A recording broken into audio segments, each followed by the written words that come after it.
ও গ্রুপের অ্যাডমিন, আমাদের মনের কষ্টগুলো কেন বুঝো না? এই মনে অনেক কষ্ট, অনেক দুঃখ নিয়ে গ্রুপে ঘোরাঘুরি করে, তোদের মনে কি একটু মায়া হয় না রে?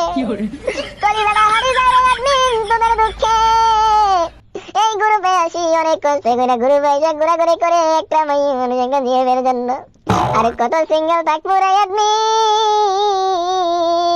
তোরা যদি এই সিঙ্গেলের কষ্টটা বুঝতে পারতি, তাহলে প্রতিদিন আমাদেরকে একটা একটা করে জিএফ দিতি রে। মনে অনেক দুঃখ নিয়ে গ্রুপে যখন আসি, একটা মেয়ের প্রতি যদি ক্রাশ খাই, ওই অ্যাডমিনের ভয়ে কিছু কইতে পারি না রে। যদি অ্যাডমিন আমার রিমুভ কইরা দেয়, অ্যাডমিন রিমুভ কইরা দিলে আমার আমু সালাম আর আমু রে।